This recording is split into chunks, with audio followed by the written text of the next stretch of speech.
Hello friends, आइए हम एक नया वीडियो लेकर आए हैं। इस बार हमारे पास है जूलॉजी सब्सिडरी का है पार्ट 2 का। जूलॉजी सब्सिडरी पार्ट 2 LNMU का है। कहाँ का है? तो LNMU का है। LNMU ये मेरा टेस्ट पेपर का, ये मेरा एग्ज़ाम का क्वेश्चन है। मेरा एग्ज़ाम CM आर्ट कॉलेज में हुआ था। CM आर्ट में हुआ था 2020 में। इसका डिस्कस करते हैं। आइए, जूलॉजी सब्सिडरी का ऑब्जेक्टिव फॉर्मेट में हुआ था।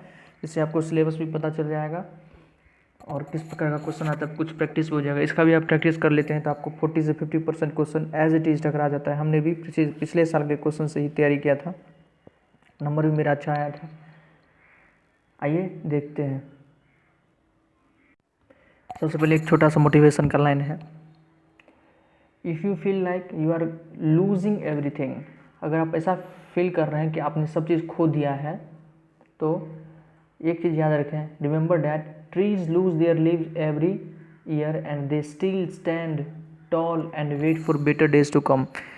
पेड़ भी प्रत्येक साल अपना पत्ता, सारा पत्ता खो देता है। एकदम लगता है कि अभी पेड़ नॉन लिविंग हो जाएगा, मर जाएगा, लेकिन फिर जैसे ही बसंत ऋतु आता है एकदम पेड़ हरा भरा पत्तों से भर जाता है। तो यदि आपको भी ऐसा कभी लगे कि हमने सब चीज़ खो दिया है, तो आप निराश हताश ना बैठिए। समय खराब होता है, समय जैसे ही निकलेगा फिर से आप लहलहाने लगेंगे, हरे भरे होने लगेंगे, महकने लगेंगे। आइए देखते हैं, बिना टाइम गवाए अपना होमवर्क देखते हैं।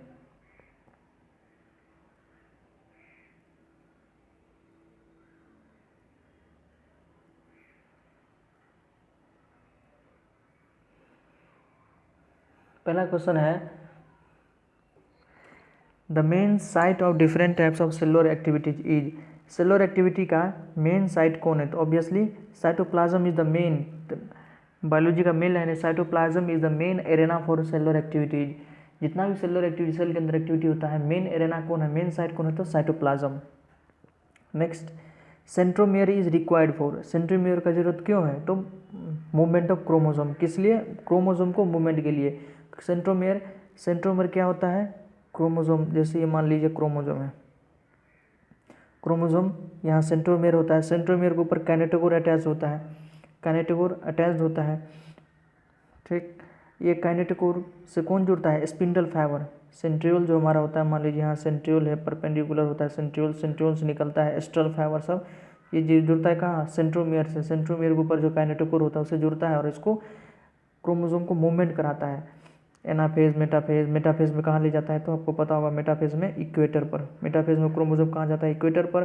जैसे एनाफेज आता है तो यही स्पिंडल फाइबर इसको खींचेगा और ले जाएगा इसको। इस प्रकार से मूवमेंट हो जाता है क्रोमोसोम का। तो सेंट्रोमियर का क्या काम है? सेंट्रोमियर क्यों जरूरत है? तो मूवमेंट ऑफ क्रोमोसोम के लिए। Next, रेकर्स particle occur in.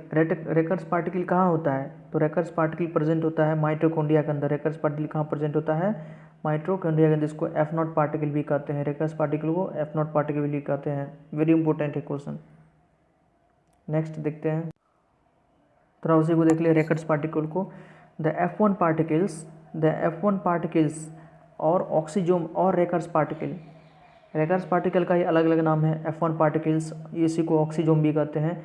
Are located on the inner mitochondrial membrane. कहाँ? माइटोकॉन्ड्रिया का आउटर मेम्ब्रेन भी होता है, इनर मेम्ब्रेन भी होता है। इनर माइटोकॉन्ड्रियल मेम्ब्रेन के अंदर प्रेजेंट होता है। And allow passage of electron from perimitochondrial space to the matrix and carry out ATP synthesis using the difference in energy during transport and allow passage of electron। Electron के Passage को allow करता है ताकि electron जो बाहर है वो अंदर आ सके। In free energy during transport of proton, ताकि प्रोटॉन का भी इंपोर्ट और एक्सपोर्ट होता है, उसमें इलेक्ट्रॉन भी आ जा सके। एलॉन्ग द इलेक्ट्रोकेमिकल ग्रेडियंट, अपने ग्रेडियंट से हाई, जहाँ इलेक्ट्रॉन ज़्यादा है तो ज़्यादा से कम की तरफ, और प्रोटॉन ज़्यादा है तो प्रोटॉन ज़्यादा से कम की तरफ। Thus the correct answer is option B, मतलब माइटोकॉन्ड्रिया के बारे में कह रहा है। ठीक, नेक्स्ट देखते हैं। Fourth number, vesicles are essential for Golgi complex because. Golgi complex के लिए वेसिकल क्यों इंपॉर्टेंट है? बिकॉज दे कैरी, क्यों? ये कैरी करता है, they carry proteins and lipid to other organelles, कि प्रोटीन और लिपिड जो बनता है राइबोसोम में या न्यूक्लियस के बाहर एंडोप्लाज्मिक रेटिकुलम में जो भी बनता है, प्रोटीन कहाँ बनता है, एंडोप्लाज्मिक रेटिकुलम जो RER होता है, रफ एंडोप्लाज्मिक रेटिकुलम के ऊपर प्रोटीन बनता है, और लिपिड कहाँ बनता है, तो स्मूथ एंडोप्लाज्मिक रेटिकुलम के अंदर। तो उस दोनों से जो बना या एंडोप्लाज्मिक रेटिकुलम से जो प्रोटीन और लिपिड बना, उसको ट्रांसपोर्ट कौन करेगा, कैरी कौन करेगा, वेसिकल्स में डाल के। तो उसका काम किसका, गोल्गी एपरेटस का काम है। Next, name the non membrane bound organelle exclusively found in animal cell. सिर्फ एनिमल सेल में सा जो नॉन मेम्ब्रेन बॉन्ड हो, तो सेंट्रियोल जो है हमारे पास वो नॉन मेम्ब्रेन बॉन्ड है, और अगर राइबोसोम ऑप्शन में होता तो भी नॉन मेम्ब्रेन बॉन्ड होता। 6 नंबर देखिए, the association of more than one ribosome with a single molecule of mRNA is known as polysome. Very very important question, कई बार कम्पिटिटिव एग्जाम में भी पूछा जा चुका है, नीट में पूछा जा चुका है, नीट पीजी में भी पूछा जा चुका है, नीट यूजी नीट पीजी दोनों में पूछा जा चुका है। तो पोलीजोम जो कहते हैं, कई सारे राइबोसोम एक ही mRNA से अटैच होता है, उसको पोलीजोम, क्योंकि बहुत सारा प्रोटीन बनाना पड़ता है एक समय में, पोलीजोम कहते हैं। सेल मेम्ब्रेन क्या है, तो cell membrane obviously selectively permeable है। क्या है, तो सिलेक्टिवली परमेबल है। Next, DNA is not present in. DNA कहाँ प्रेजेंट नहीं होता था, डीएनए मैच्योर आरबीसी में, क्योंकि मैच्योर आरबीसी के अंदर न्यूक्लियस होता नहीं है। आरबीसी का मेन काम क्या है, मेन पर्पस आरबीसी का है ऑक्सीजन को ट्रांसपोर्ट करना। तो ऑक्सीजन ज़्यादा से ज़्यादा ऑक्सीजन ट्रांसपोर्ट करे, उसके लिए आरबीसी को खाली करना पड़ेगा, ताकि आरबीसी के अंदर ज़्यादा स्पेस हो, न्यूक्लियस को हटा देता है इसलिए। तो न्यूक्लियस नहीं तो डीएनए नहीं। Cell theory is not applicable to. Cell theory किसके लिए एप्लीकेबल नहीं, तो ऑब्वियसली वायरस के लिए सेल थ्योरी एप्लीकेबल नहीं है। वायरस, क्योंकि वायरस के बारे में लिखा गया है कि वायरस आर ए सेलुलर, वो सेलुलर पार्टिकल है ही नहीं, तो सेल थ्योरी उसके लिए अप्लाई होगा ही नहीं।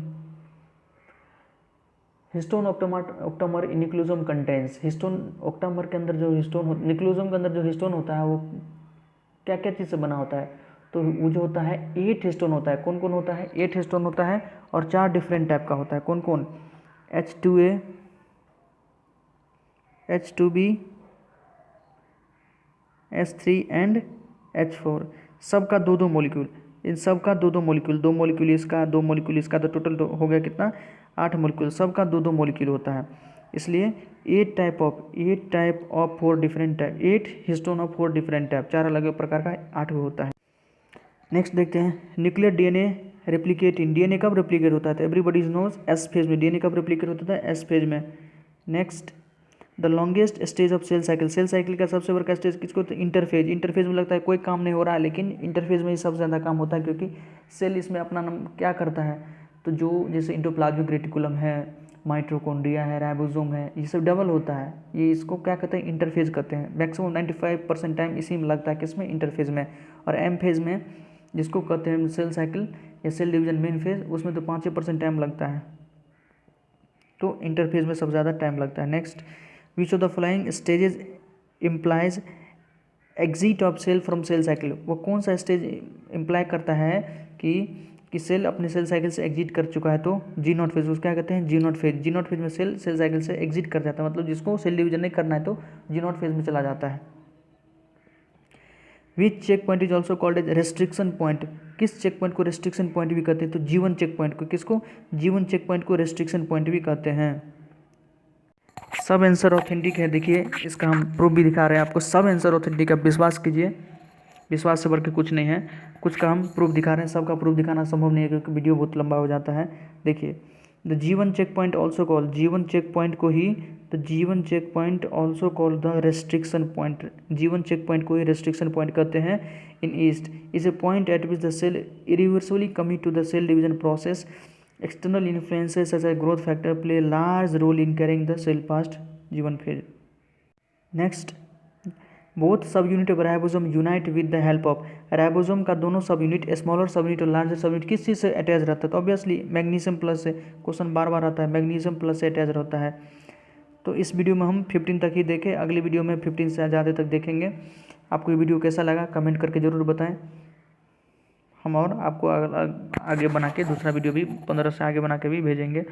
तब तक के लिए पढ़ते रहिए, बढ़ते रहिए, कमेंट जरूर कीजिए, लाइक शेयर भी करना ना भूलें। धन्यवाद।